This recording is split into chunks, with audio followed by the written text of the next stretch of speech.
ธรรมะภาคปฏิบัติไม่ต้องไปรู้เรื่องใดๆทั้งสิ้นถึงแม้จะรู้เรื่องใดๆอื่นๆสิ่งใดๆก็แล้วแต่ก็รู้แล้วให้มันละให้หมดรู้แล้วก็ทิ้งไปให้หมดให้มันเหลือแต่รู้ลมหายใจเข้ารู้ลมหายใจออกธรรมะภาคปฏิบัติตรงนี้เป็นหลักของการรู้แล้วยึดลมหายใจเข้ายึดลมหายใจออกให้เราอยู่กับปัจจุบันหายใจเข้าหายใจออกให้เราอยู่กับปัจจุบันยามใดที่เราออกจากการนั่งสมาธิก็ให้เรารู้อาการของกายเท้าขวาย่างก็ให้เรารู้เท้าซ้ายย่างก็ให้เรารู้ยืนก็รู้นั่งก็รู้จะกินก็รู้อาการของกายรู้อาการของอวัยวะทุกส่วนนั่นแหละเรียกว่าอยู่กับปัจจุบันให้จิตอยู่กับกายให้จิตอยู่ในกายให้จิตอาศัยกายกายกลายเป็นบ้านของจิตจิตจึงอาศัยอยู่ในบ้านคือกายของเราแต่ความเป็นจริงของชาวโลกจิตไปอาศัยกายของบุคคลอื่นที่เราเห็นอยู่ทุกวันนี้ที่เราสัมผัสอยู่ที่เราเป็นอยู่ปัจจุบันจิตไปอาศัยกายของบุคคลอื่นมันจึงเกิดแต่คำว่ากังวลใจทุกข์ใจจึงเกิดคำว่าไม่สบายกายไม่สบายใจเพราะจิตไปอาศัยกายคนอื่นในพวกเราทั้งหลายจิตไปอาศัยกายคนอื่นเหมือนเราไปอาศัยเขาอยู่คนที่อาศัยจิตไปอาศัยกายเขาอยู่เปรียบเสมือนคนที่ไม่มีบ้านอยู่เนี่ยพวกเราทั้งหลายถ้าจิตของเราอาศัยกายของเราจิตของเราเอากายมาเป็นบ้านเนี่ยอยู่แล้วสนุกอยู่แล้วมีความสุขอยู่แล้วสงบเนี่ยพวกเราทั้งหลายอยู่กับปัจจุบันก็มีคนส่วนหนึ่งไปอยู่กับอดีตอยากรู้เรื่องอดีตดังเช่นอยากรู้เรื่องพระสงฆ์เรียกว่าวิบัติสงฆ์เกิดขึ้นเช่นพระสงฆ์ประสบปัญหาเวลานี้ก็มีคนทั้งประเทศอยากรู้แล้วก็ไปตามรู้ไปยึดติดในสิ่งที่เรารู้มันเป็นทุกข์รู้แล้วหงุดหงิดก็ยังอยากจะรู้พวกเราทั้งหลายพระสงฆ์ที่ประสบปัญหาอยู่ต่อสาธารณชนปัจจุบันนี้เปรียบเสมือนควายที่มันตายแล้วเน่าเหม็นเปรียบเสมือนงัวตายแล้วมันเน่าเหม็นเปรียบเสมือนสุนัขตายแล้วมันเน่าเหม็นพวกเราทั้งหลายบุคคลที่ไปยึดติดในพระสงฆ์ไปรับรู้ในสิ่งในพระสงฆ์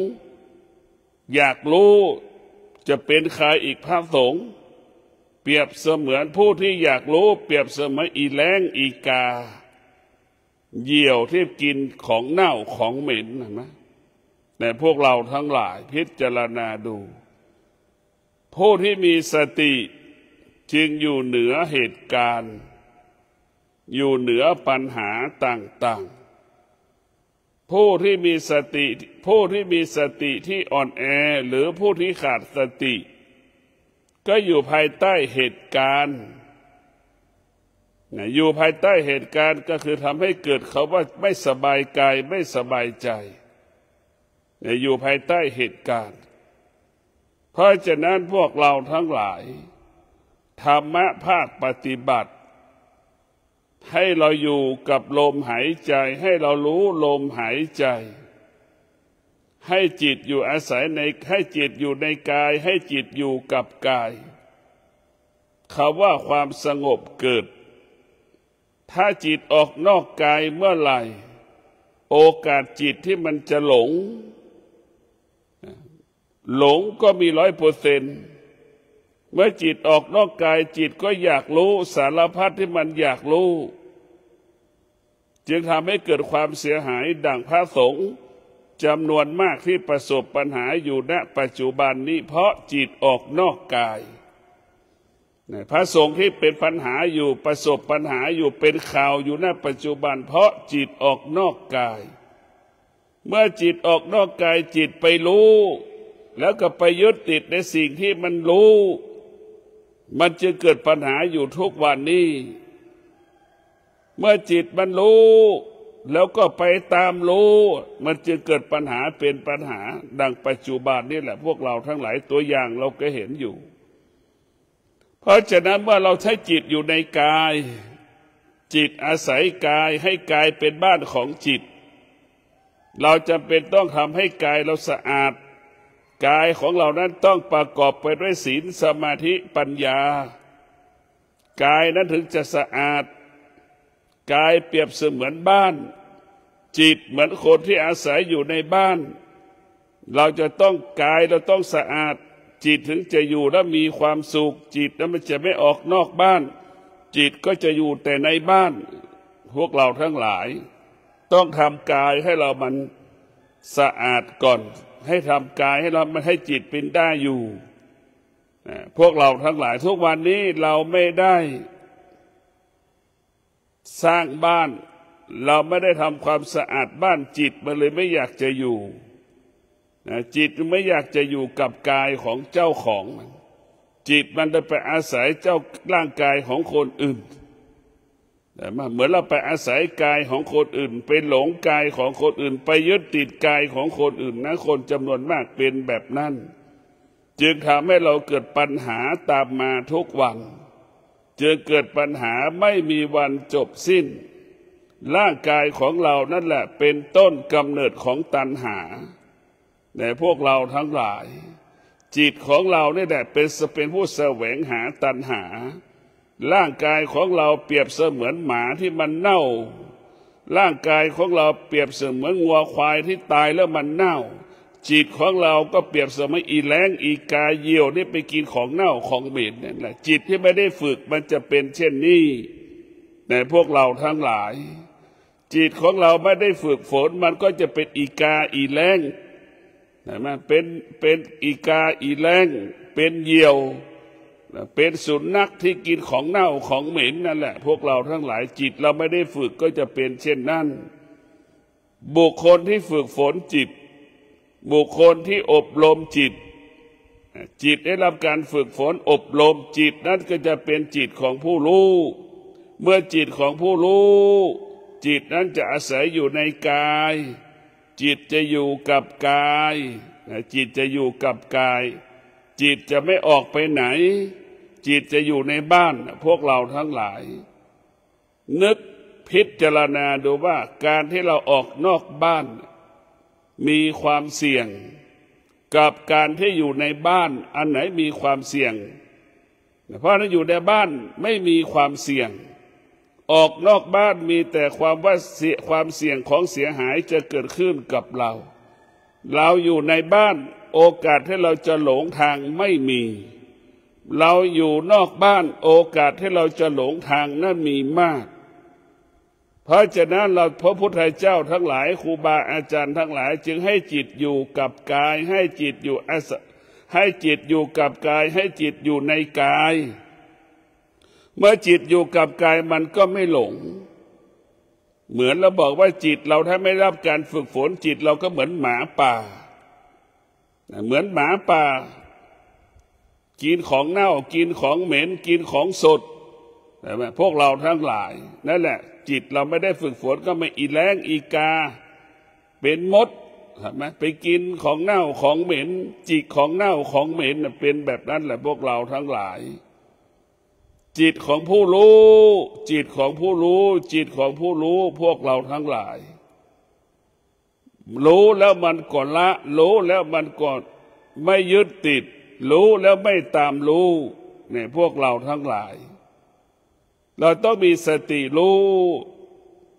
ถ้าเรามีสติเป็นผู้รู้แล้วดีก็เรื่องของเขาไม่ดีก็เรื่องของเขาเราจะพิจารณาเช่นนี้มันไม่ได้เกิดผลกับเรา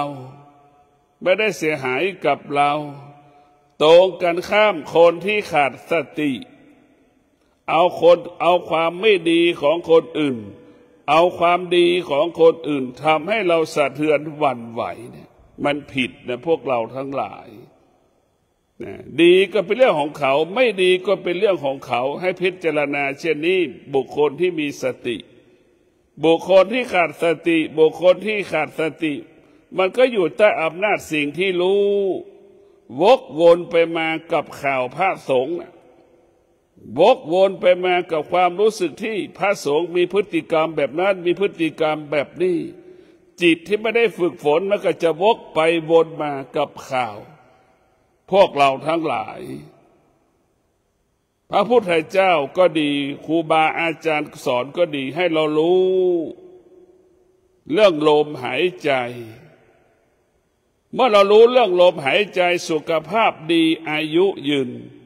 การสร้างสรรค์ก็ง่ายการพัฒนาสิ่งใดก็ง่ายเราต้องจดจำไว้ว่าการรู้ลมหายใจเข้ารู้ลมหายใจออกนั่นจะทำให้เรานั้นเกิดความสงบจิตเราจะสงบให้เห็นอย่างนี้เลยให้จิตเราอยู่กับลมหายใจเข้าให้จิตเราอยู่กับลมหายใจออกนี่ธรรมะภาคปฏิบัติสติมันจึงจะควบคุมจิตให้จิตมันมีจุดให้จิตอยู่กับลมหายใจเข้าให้จิตอยู่กับลมหายใจออกในพวกเราทั้งหลายถ้าเรารู้แบบนั้นทุกวันนี้เราขาดสติหรือเราขาดสติหรือจิตเราอ่อนแอนี่เราก็ไปหลงไปรับรู้เรื่องอื่นๆไปสนใจเรื่องอื่นๆจึงทำให้เราเกิดความกังวลใจไม่สบายใจดังคนจำนวนมากสนใจพระสงฆ์ที่เป็นข่าวจนวันนี้เป็นวันพระไม่อยากจะไปทำบุญนี่มันผิดนะพวกเราทั้งหลายเราทำเราก็ได้เราไม่ทำเราก็ไม่ได้เรากินข้าวเราก็อิ่มเราไม่ได้กินข้าวเราก็ไม่อิ่มเราไม่กินข้าวเราก็หิวนะพวกเราต้องพิจารณาผู้ที่ขาดสติมีเหตุมีผลเอาพระชั่วมาเป็นเหตุปิดกั้นขวางกั้นไม่ให้เราทำความดีนี่คือหลงทางนะพวกเราทั้งหลายหลงกิเลสมันชักชวนเราแล้วนะเนี่ยกิเลสมันอาศัยจังหวะอย่างนี้แหละผู้ที่มีสติใครจะชั่วใครจะดีเขาก็จะทำดีเป็นปกติใครพระสงฆ์รูปไหนจะชั่วจะดีเขาก็ทำดีเป็นปกติดีเกิดขึ้นที่กายกับจิตของเราพระสงฆ์รูปไหนชั่วก็เรื่องของเขาพวกเราทั้งหลายก็เหมือนลูกเราในบ้านนั่นแหละลูกทุกคนไม่ใช่ว่าจะดีหมดฉันใดพระสงฆ์ทุกรูปก็เป็นเช่นนั้นพวกเราทั้งหลายเราจะไปยกย่องพระสงฆ์เป็นเทพเจ้าพระสงฆ์ก็คือมนุษย์มนุษย์เท่านั้นพระสงฆ์ที่ไหนพระสงฆ์รูปใดที่ฝึกฝนดีก็จะปฏิบัติตามบทบัญญัติของพระพุทธเจ้าพระสงฆ์รูปไหนที่ไม่ได้ฝึกฝนจิตไม่ได้อบรมจิตมันก็จะล่วงละเมิดพระธรรมคำสอนของพระพุทธเจ้าดังข่าวที่ปรากฏใครทำใครได้และให้เราคิดเช่นนี้อย่าได้เอาความไม่ดีของคนอื่นมาปิดกั้นขวางกั้นต่อการทำความดีของเราอย่าเอาเหตุปัญหาคนที่ทำไม่ดีมาให้เราหยุดการทำความดีมันไม่ถูกไม่ดีแต่พวกเราทั้งหลายเราต้องแยกให้ออกเรากินข้าวเราก็อิ่ม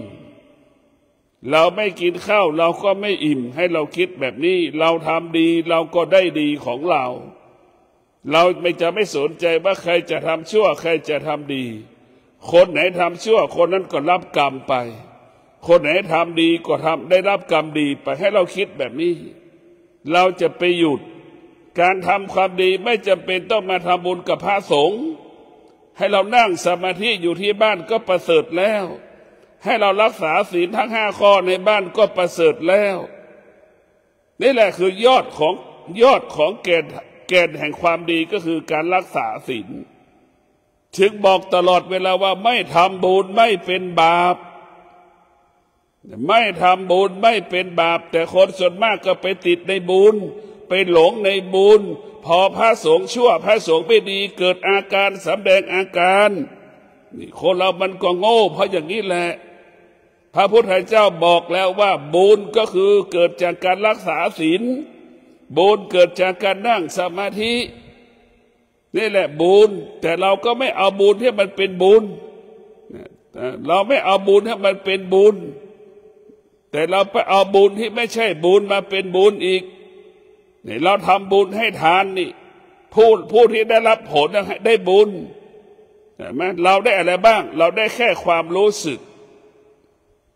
นะจึงเกิดคำว่าไม่ทำบุญไม่เป็นบาป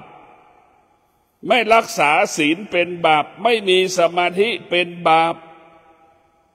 เราไม่ไปทำบุญกับพระเราก็ให้เรารักษาศีลเราไม่ไปทำบุญกับพระให้เรานั่งภาวนาอยู่ที่บ้าน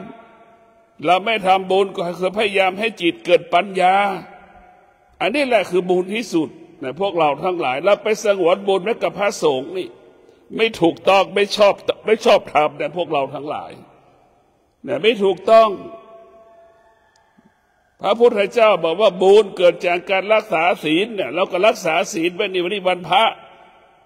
เราไม่ต้องว่าปานาละเพียงแต่เราให้สัจจะว่าวันนี้ข้าพเจ้าขอดำรงตนด้วยศีล1 คืน 1 วันก็นี่แหละจบแล้วนี่แหละคือการรักษาศีลได้บุญมากกว่าการให้ทานเป็น10,000 เท่าแสนเท่าเราก็มีสัจจะอีกว่าวันนี้เราขอนั่งสมาธิ3 เวลาเราก็นั่งอภิ3 เวลาไปตี 5เราก็ตื่นตอนเย็นเราก็นั่งสมาธิอีกก่อนนอนก็นั่งสมาธิอีก3 เวลานี่แหละบุญเกิดจากการรักษาศีลบุญเกิดจากการนั่งสมาธิเป็นแก่นของบุญเป็นสาระของบุญแต่คนส่วนมากกลับไม่ทำแต่มาถือคนส่วนมากกลับไม่ทำไปติดกันให้ทานหมด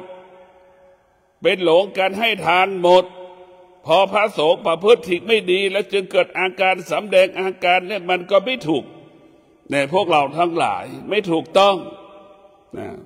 เพราะจะสิ่งที่ถูกต้องก็ที่บอกเมื่อกี้เราไม่ทำบุญไม่เป็นบาปไม่รักษาศีลเป็นบาปไม่มีสมาธิเป็นบาปขาดปัญญาเป็นบาปก็เพราะเราขาดปัญญาทุกวันนี้พอพระสงฆ์ชั่วและหยุดทำความดีเพราะเราขาดปัญญาเพราะเราขาดสติจะไปสงสัยว่าความดีมีจริงไม่จริงจะไปคิด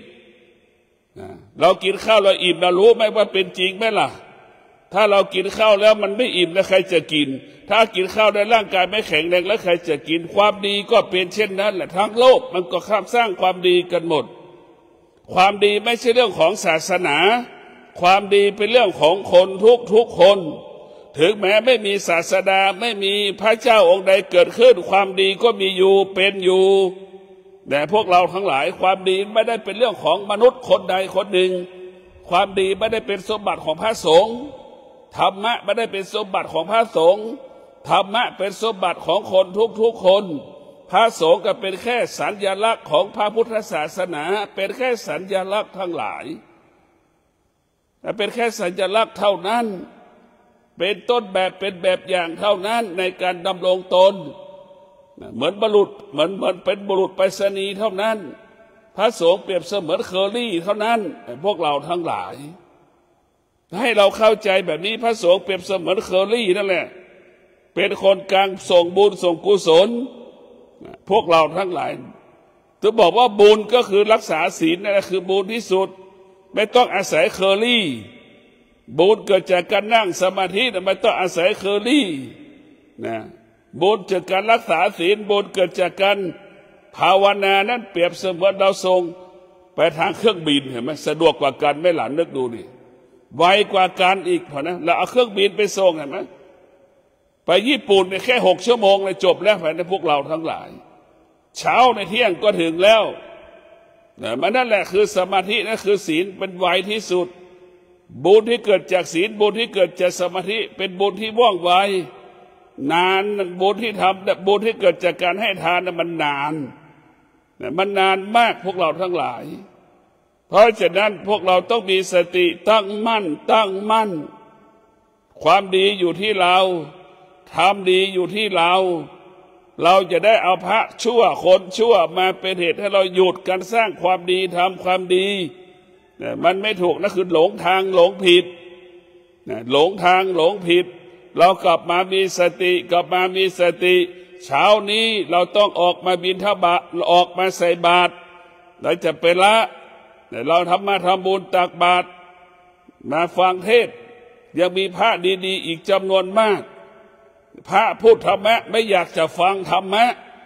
พระพูดสนุกสนานเฮฮากับหลงไหลนี่คือโยมจำนวนมากก็เป็นเช่นนี้คือเอาพระพูดเรื่องความจริงโยมก็รับไม่ได้เพราะพระชั่วจริงๆก็รับไม่ได้โยมไม่แข็งแรงโยมไม่สมบูรณ์ในพวกเราทั้งหลายดังธรรมะภาคปฏิบัติเนี่ยมันเป็นการพัฒนากายพัฒนาจิตคนจำนวนน้อยที่มาปฏิบัติธรรมพวกเราทั้งหลายเนี่ยบอกคนจำนวนมากเนี่ยเน้นการให้ทานคนจำนวนมากสนใจแต่เรื่องการทำบุญมีคนส่วนน้อย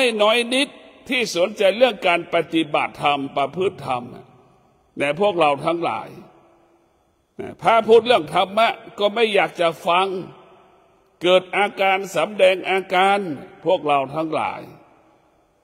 พวกเราพูดความจริงทุกวัน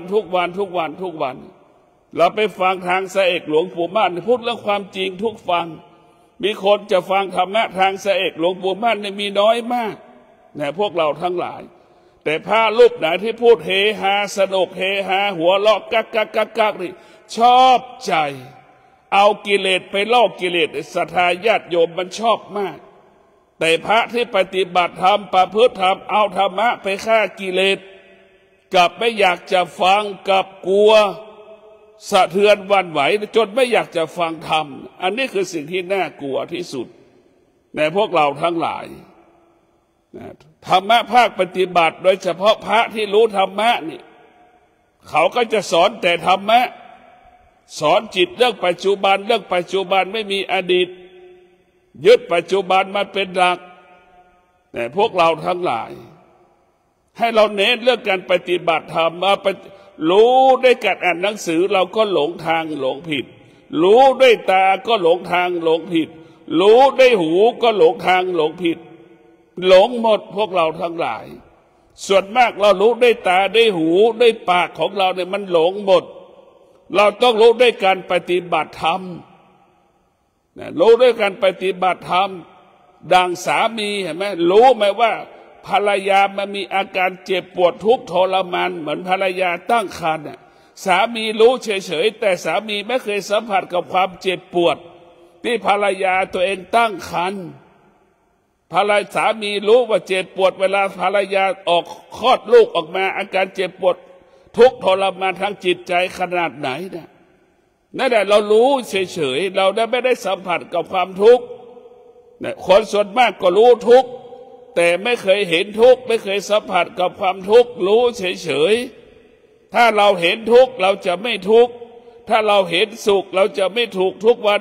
สุขเราก็ไม่รู้ทุกข์เราก็ไม่รู้มันจึงทุกวันจึงสุขทุกวันเอาความสุขเอาความพอใจมาเป็นความสุขเอาความไม่พอใจมาเป็นความทุกข์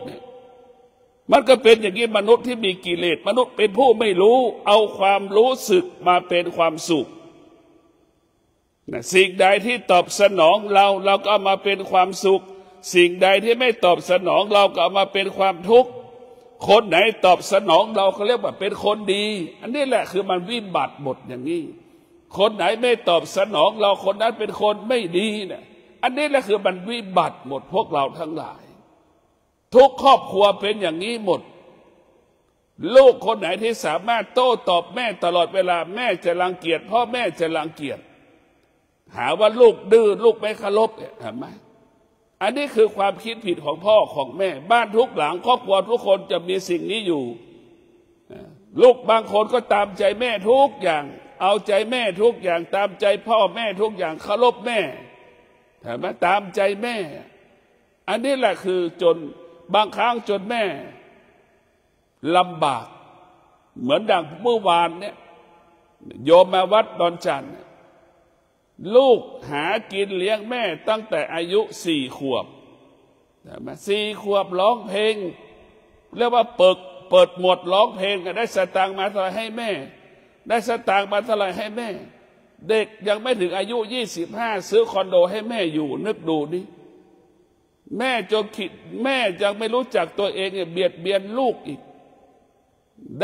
ด้แต่ให้เห็นไหมเนี่ยมันเป็นสิ่งที่น่ากลัวที่สุดลูกมีธรรมะลูกเสียสละให้แม่ทุกอย่างลูกไม่อยากลูกจนให้ลูกไม่ให้แม่ทำงานแม่ก็ไม่รู้จักพอเพราะได้จากลูกตลอดเวลานี่แหละจึงทำให้เกิดปัญหาตามมาพวกเราทั้งหลายเราต้องมีสติธรรมะภาคปฏิบัตินี่แหละพวกเราทั้งหลายต้องมาปฏิบัติธรรมเราจะไม่หลงทางเราจะไม่หลงผิดเราจะรู้ว่าทุกข์มันเป็นแบบไหนทุกข์มันเกิดที่ไหนทุกข์มันเกิดขึ้นที่ตาหูจมูกลิ้นกายใจกิเลสมันเกิดที่ไหนตาหูจมูกลิ้นกายใจราคะเกิดที่ไหนตาหูจมูกลิ้นกายใจเห็นไหมพวกเราทั้งหลายตัณหาเกิดที่ไหนกับตาหูจมูกลิ้นกายใจร่างกายของเรานี่แหละเป็นผู้ที่เป็นต้นกำเนิดของกิเลสตัณหาราคะเราจึงมาบำเพ็ญเพียรเพื่อจะหยุดตัณหาราคะที่มันเกิดจากตาที่มันอาศัยตาตัณหาราคะมันอาศัยหูอาศัยปากอาศัยจมูกอาศัยลิ้นอาศัยกายอาศัยจิตเราก็จะมาพัฒนาสิ่งเหล่านี้ให้มันรู้แล้วไม่ให้มันยึดติดรู้แล้วให้มันดับรู้แล้วให้มันระงับรู้ให้มันยุติรู้แล้วให้มันปลดเปลื้องออกไปจากกายจากจิตตัวรู้ก็คือตัวความอยากทั้งปวงเกิดขึ้นที่ไหนตาหูจมูกลิ้นกายใจนั่นคือเป็นกำเนิดของความอยากเกิดขึ้นที่นี่แหละพวกเราทั้งหลายรับรู้สึกรับรู้สึกสิ่งที่เป็นบวกสิ่งที่เป็นลบก็เกิดจากตาหูจมูกลิ้นกายใจเราจะรู้ธรรมกับที่ตาหูจมูกลิ้นกายใจเราจะเข้าถึงธรรมตาหูจมูกลิ้นกายใจเราจะไปถึงพระนิพพานได้ก็เพราะตาหูจมูกลิ้นกายใจตรงกันข้ามเราจะเป็นนรกกับที่ตาหูจมูกลิ้นกายใจเราจะติดคุกก็อยู่ที่ตาหูจมูกลิ้นกายใจเรายากจนก็เพราะตาหูจมูกลิ้นกายใจเรามีเงินมีทองมีทรัพย์มีสมบัติก็เพราะตาหูจมูกลิ้นกายใจบอกทุกอย่างมันเกิดที่ตรงนี้ทั้งหมดท่านทั้งหลายเราพิจารณาดูนะไปสวรรค์ไปนิพพานก็เมื่อเราได้รับการฝึกฝนอบรมตาหูจมูกลิ้นกายใจเรามีทรัพย์มีสมบัติก็เพราะเราฝึกฝนอบรมจิตของเราอบรมจิตของเราให้จิตของเราเป็นผู้รู้อบรมจิตของเราก็คือตาหูจมูกลิ้นกายใจเนี่ยเป็นส่วนหนึ่งของจิตเราอบรมกับตาหูจมูกลิ้นกายใจเนี่ยไม่ให้มันยึดติดสิ่งที่มันรู้ให้มันปลดเปลื้องสิ่งที่มันรู้ให้มันระงับยุติสิ่งที่มันรู้ถ้าจิตผู้รู้จะเป็นเช่นนี้ทุกวันนี้จิตของเรามันเป็นจิตของผู้ไม่รู้เมื่อจิตเป็นผู้ไม่รู้สิ่งไหนมันก็ยึดติดสิ่งนั้นตาเห็นรูปมันก็ยึดติดหูได้ยินเสียงมันก็ยึดติดนึกดูในพวกเราไม่ใช่อยู่ยังไงลำบากจะจมูกสัมผัสกับกลิ่นมันก็ยึดติดมันจะออกได้อย่างไรเรานึกดูกันแล้วกันนะนึกดูนี่ ลิ้นไปสัมผัสกับรสชาติอาหารก็ไปยึดติดแล้วมันจะอยู่ได้อย่างไรกายและสัมผัสของแข็งของนิ่มของอ่อนกายก็ยึดติดอีกจิตสัมผัสรู้สึกสารพัดความรู้สึกจิตก็ไปหลงความรู้สึกยึดติดความรู้สึกอีกครับไหมชีวิตเรามันจึงเกิดคำว่าทุกข์ตลอดเวลาตาของเรามันเปรียบเสมือนกาวดักหนูอ่ะตาไปเห็นรูปตาก็ไปติดในรูปเหมือนหนูติดกาวอีกแหละหูเราก็เช่นเดียวกันกาวและหูเราก็เป็นเหมือนเปรียบเสมือนนกนั่นแหละหูไปติดในเสียงก็เหมือนนกติดกาวอีกมันก็เป็นเช่นนั้นอีกจมูกก็เหมือนกันสัมผัสกับกลิ่นก็ไปหลงในกลิ่นก็เหมือนแมลงสาบติดเหมือนแมลงสาบติดกาวอีกนึกดูกันแล้วกันพวกเรามันไปติดหมดเพราะเราไปติดในรูปรสกลิ่นเสียงออกไม่ได้ถ้าเราการปฏิบัติธรรมของพระพุทธเจ้าธรรมะภาคปฏิบัติรู้ทางตาเราก็ยุติเท่าทานรู้เราจะไม่ยึดติดรู้ทางหูเราก็ไม่ยึดติดในสิ่งที่หูมันรู้เกิดทางจมูกเราก็ไม่ยึดติดเมื่อจมูกมันรับรู้สึกลิ้นมันรับรู้สึกเราก็ไม่ยึดติดเพราะมันรู้ทางลิ้นเราก็ไม่ยึดติดนี่คือตัวจิตที่ฝึกฝนอบรมจะเป็นเช่นนี้แต่ส่วนมากมันไม่ได้อบรมฝึกฝนมันก็ไปยึดติดหมดเหมือนคนบ้าอีลุงตุงนางเก็บสารพัดเก็บไม่รู้ร้อนไม่รู้หนาวไม่รู้ว่าไหนสุขไม่รู้ว่าไหนทุกข์เหมือนคนบ้าพวกเราทั้งหลายคนส่วนมากก็เหมือนคนบ้าไม่รู้สุขไม่รู้ทุกข์ถ้าเรารู้ทุกข์เราจะไม่ทุกข์ถ้าเรารู้สุขเราจะไม่สุขทุกวันเราไม่เห็นเราไม่เห็นสุขเราไม่เห็นทุกข์เราไม่รู้สุขเราไม่รู้ทุกข์เราตึงอยู่ใต้อำนาจความทุกข์และความสุขเรามาปฏิบัติธรรมเรามาฝึกฝนจิตเพราะเราจะออกจากทุกข์เราจะออกจากทุกข์ความคิดเป็นเหตุให้เกิดความทุกข์เนี่ยพวกเราทั้งหลายความคิดเป็นเหตุให้เกิดความทุกข์ความทุกข์ทั้งหลายเกิดจากความคิดเหมือนเราไปฟังพระที่ประสบปัญหาเป็นข่าวออกทีวีทั้งวันทั้งคืนเนี่ยมันเป็นทุกข์ตาเป็นเห็นรูปและไปติดในรูปก็เป็นทุกข์หูได้ยินเสียงไปติดในเสียงก็เป็นทุกข์มาพวกเราทั้งหลายเราต้องกลับมาพิจารณาเราไม่สนใจใส่ใจเรื่องการปฏิบัติธรรมเราจะออกทุกข์ได้ทุกข์มันเกิดขึ้นที่ไหนเราก็ดับที่นั่นสุขมันเกิดขึ้นที่ไหนเราก็ดับที่นั่นเนี่ยพวกเราทั้งหลายเราก็รู้ว่าสุขมันเกิดทางตาเราก็ดับมันไปเราไม่ให้ตานั้นดับไม่ให้ตานั้นไปยึดติดในสิ่งที่ตามันรู้เราก็หยุดจึงเกิดคำว่ารู้อยู่เหนือรู้นั่นแหละหูได้ยินเสียงเราก็ไม่ต้องให้หูไปยึดติดมันจึงเกิดคำว่ารู้อยู่เหนือรู้เห็นไหมให้เป็นอย่างนี้จมูกไปรับรู้ไม่ยึดติดก็จึงเกิดคำว่ารู้ให้อยู่เหนือรู้เนี่ยเราต้องพิจารณาแบบนี้ลิ้นไปรู้สึกกับรสชาติอาหารน้ำดื่มผลไม้ต่างๆเราก็รู้แล้วให้เราเกิดให้มีสติรู้ให้อยู่เหนือรู้ให้เราเป็นอย่างนี้กายเราสัมผัสของแข็งของอ่อนของนิ่มกระทบก็ให้เรารู้ให้เราอยู่เหนือรู้ให้เรารู้อยู่เหนือรู้มันก็ไม่มีอะไรให้เรารู้แล้วพวกเราทั้งหลายเท่ากับเรารู้เฉยๆแล้วอยู่เหนือรู้มันไม่มีค่าไม่มีความหมายใดๆเรารู้ว่ามันเป็นไฟแต่เราไม่จับเราก็ไม่ทุกข์เรารู้ว่าเป็นไฟเราก็อยู่ห่างๆเราก็ไม่ร้อนเราก็ไม่ทุกข์อันนี้แหละคือรู้ว่ามันทุกข์เราจะไม่อยู่ใกล้ทุกวันที่เราไม่รู้แหละความทุกข์เปรียบเสมือนของหอมเนี่ยเอามาดมทุกวันเห็นไหมนึกดูทุกข์ท่านทั้งหลายมันละไม่ได้ละทุกข์ไม่ได้ทุกวันนี้เราเข้าใจว่าความทุกข์เป็นของหอมมันจะเอามาดมมากอดนอนกับความทุกข์กินกับความทุกข์นึกดูกันแล้วกันพวกเราเนี่ยออกไม่ได้นะเห็นไหม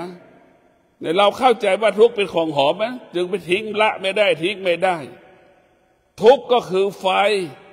แต่เราก็ยังจับมันแน่นอยู่แกะไม่ออกเลยแล้วอย่ามาถือไฟไม่อยู่มันก็ร้อนทุกข์คือไฟก็อยู่ใกล้ไฟอีกละไม่ได้อีกเห็นไหมนี่แหละคือพวกเราทั้งหลายจึงเป็นสภาพเช่นนี้เป็นแบบนี้เราต้องมีพิจารณาเราต้องพิจารณาว่าความทุกข์เป็นของเน่าของเหม็นความทุกข์เป็นของร้อนทุกคนไม่จับไฟถ้ารู้ซึ่งความทุกข์ทุกคนก็จะไม่ทุกข์รู้ว่าไฟมันร้อนไม่มีใครจับไฟแต่ทุกวันนี้เราไม่รู้จักทุกข์ไม่รู้จักทุกข์เข้าไม่ถึงความทุกข์เราจึงเกิดความทุกข์พวกเราทั้งหลายมันจึงเป็นเช่นนี้เพราะเราไม่รู้เมื่อเราไม่รู้เราก็หลงเหมือนดังพระสงฆ์10 รูปหลงสีกาก๊อบนั่นแหละหลงมันจึงกับคำว่าเสียหายเกิดคำว่าความทุกข์เห็นไหมแต่พวกเราทั้งหลายเราต้องมีสติที่จะออกจากทุกข์ให้ได้เราต้องฝึกฝนพระสงฆ์9 รูป10 รูปรู้เพียงแต่รู้ธรรมะเพียงแต่คำพูด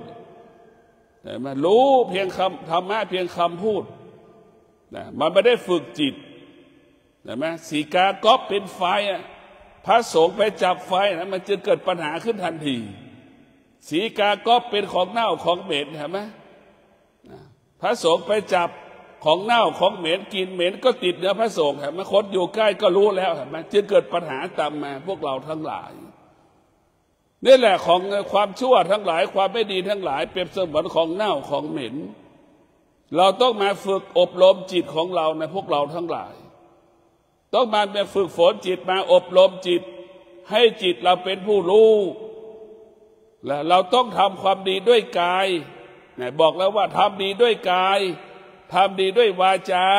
ทำดีด้วยใจนี่พ่อแม่ครูบาอาจารย์สอนเนี่ยทำความดีด้วยกายวาจาใจคือการนั่งสมาธิที่บ้านการรักษาศีลที่บ้านนี่แหละคือเรารักษาศีลนี่แหละเราทำความดีด้วยกายคือการนั่งสมาธิการทำดีด้วยกายก็คือการรักษาศีลนั่นแหละดังคำว่าไม่ทำบุญไม่เป็นบาปให้เราจดจำไว้นะไม่ทำบุญไม่เป็นบาปหากไม่รักษาศีลเป็นบาปไม่รักษาศีลเป็นบาปไม่มีสมาธิเป็นบาปทำงานไม่มีสมาธิทำงานผิดพลาดถูกตำหนิทำงานไม่มีสมาธิทำให้ของเสียหายเดือดร้อนเห็นไหมต้องชดใช้ของให้เขาอีกนี่แหละเป็นบาปแต่พวกเราทั้งหลายเข้าใจว่าไม่ทำบุญไม่เป็นบาปแต่ไม่รักษาศีลเป็นบาปไม่มีสมาธิมันเป็นบาปให้เราเข้าใจเช่นนี้วันนี้เป็นวันพระอย่าละการทำความดีเราต้องไปทำความดีต้องทำความดีทุกลมหายใจความดีไม่ได้เกิดจากการให้ทานนะความดีจากการรักษาศีลความดีเกิดจากการนั่งสมาธิเราก็เลือกเอาดีว่าทำความดี3 แนวทางนะ1ให้ทาน2นั่งสมาธิ3รักษาศีลแต่มันมีปัญหามันไม่เอาอะไรสักอย่างเลยอันนี้คือปัญหาของมนุษย์ทุกวันนี้มันแยกไม่ได้ว่าอันไหนดีอันไหนไม่ดีอันไหนควรทำไม่ควรทำมันไม่รู้เลยเพราะฉะนั้นก็ขอให้พวกเราเลือกเอาทำความดี3 อย่างให้ทานรักษาศีลและนั่งสมาธิภาวนาเอาอย่างใดอย่างหนึ่งให้มันเป็นมงคลกับชีวิตของเราก็จะเป็นชีวิตที่งดงามชีวิตที่งดงามชีวิตประกอบไปด้วยธรรมะนี่แหละทำชีวิตงดงามเนี่ยท่านทั้งหลายธรรมะชีวิตเราเกิดความมั่นคงพระสงฆ์10 รูปไม่มีธรรมะจึงทำลายกันเป็นพระสงฆ์จึงอยู่กันดำรงตนเป็นพระสงฆ์ไม่ได้เห็นไหมพวกเราทั้งหลายก็ขอให้พวกเราทั้งหลายมีสติดำรงตนด้วยศีลสมาธิปัญญากายวาจาใจเราสงบตลอดการเวลาขอเจริญพร